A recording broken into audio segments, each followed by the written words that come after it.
Good morning. It's good to be back. Mina's here in case your cell phone goes off. She'll come visit you with her teeth. So I'd go ahead and check those now.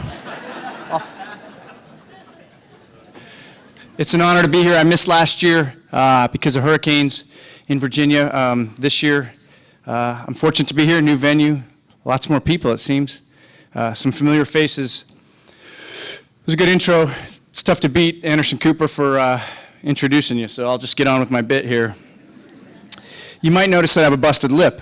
Well, yesterday, Mina and I were walking the trails here behind the hotel, playing with a pretty large stick, and she doesn't like little sticks. She likes, baseball bat-sized sticks. So I was holding it up in the air, and she jumped up and grabbed it out of my hand, and then whipped her head around and smashed me in the mouth. It was great. She looked at me, and she sent me a message telepathically like she does often, and she said, "This is because you've never brought me to the Pacific Northwest. I love it here, and I'd like for us to move here." So we'll see how that goes. We'll see how it goes. So as you saw in the little news clips that were well edited, thanks. I got shot about 10 years ago, and I really didn't handle it very well at all. But at the time, I didn't realize it. Later, when I had some help from people like you in this room, I could look back and say that I was a witness to the American spirit, just like I am right now. From my position, I'm looking out here on this crowd of people who saw fit to get up at an ungodly hour on a Friday morning and come out and celebrate what we're here to celebrate, which is the fact that we're all working together to make the lives of the folks who go out and do dangerous things on a regular basis on our behalf. And so I'm pretty lucky. I got to see the American spirit right away after I got shot. People had to cover open ground to get to me in that gunfight, risking their lives to save mine. The helicopter crews that dropped us off in that gunfight, they came back. And it's important that I mention this. Imagine the worst night of your life. You're bleeding to death, you're screaming, you're humiliated. It's not a good deal. And you just want to make sure that you get out of there and live. Because at that point, you've been boiled down to who you really are as a human. You just want to survive. My buddies were helping me, but I knew that I needed more help. And I never once doubted that those guys, some of whom are in this room right now, that they would come back and get me. And they flew those helicopters back into that gunfight, and they got me out, and I'm here today because of it. I'm also here because of the people who helped me out in hospitals. My family, my friends, complete strangers. The American spirit is no small thing, and I think we sometimes can lose sight of it, especially given the binary nature of our political and cultural world right now. I think it's unfortunate, and I think that we need to kind of rise above all of that and remember who we all are. We may disagree about a lot. We're a lot more similar than we are different.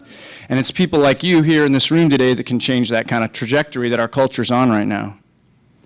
I wish we had big cameras and this was being beamed all over the country because it would be a good thing for people to see. Leslie, you're a brave person for putting this all together.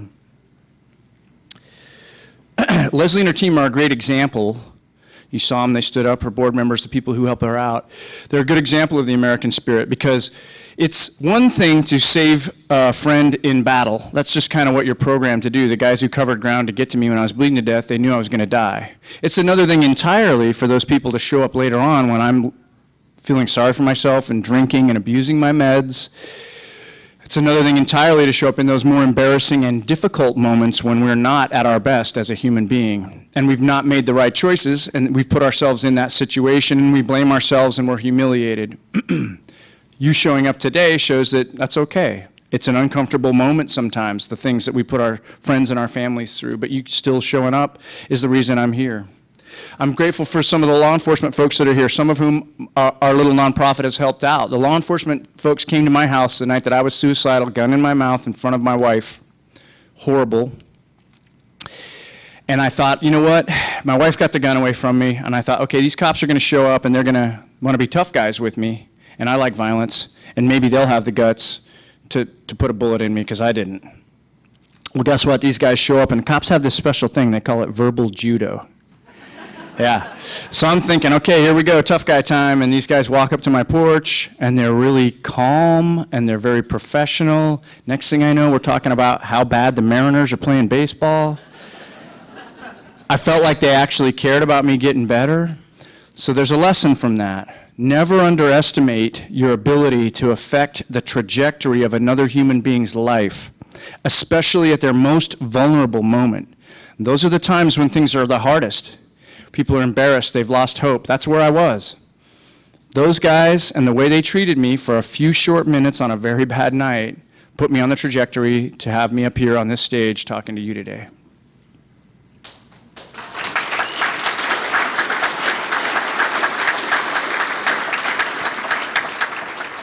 There's also, as I mentioned earlier, there's also some folks here from the special operations community who are active duty, and one of them actually brought his dog, who retired recently, a dog that we helped, and he's been sending us some really good pictures from some of the dogs from his unit that are deployed right now, doing some really heavy-duty work in some really bad parts of the world. It's important that we recognize that although we see it on the news, there are members of our community and their families that are involved in that type of work on a regular basis, and we need to keep them in mind, and I think, Leslie, you guys here in your group are doing that very well.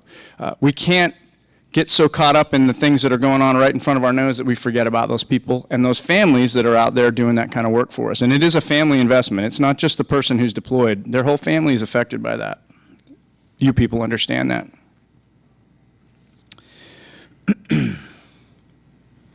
I'm 52 years old. Can't remember a time in my life when it was tougher to be a cop.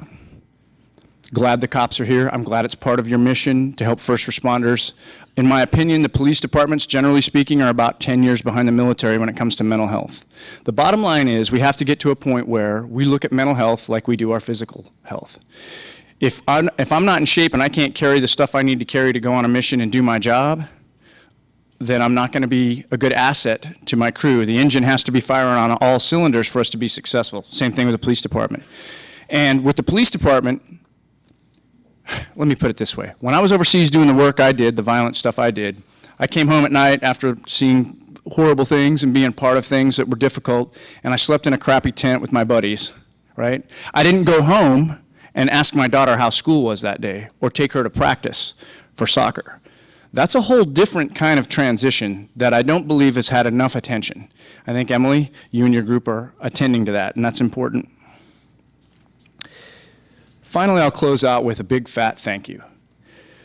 I'm not going to overdo this. I don't want to kiss your behinds too much this morning, but this community and the way in which you represent yourselves and the people in your community that are going out and doing these difficult things is an example for our country. And I look forward to getting to know more of you, and I want to say thank you to those of you who are here who've helped me and my organization out in the past. Thanks.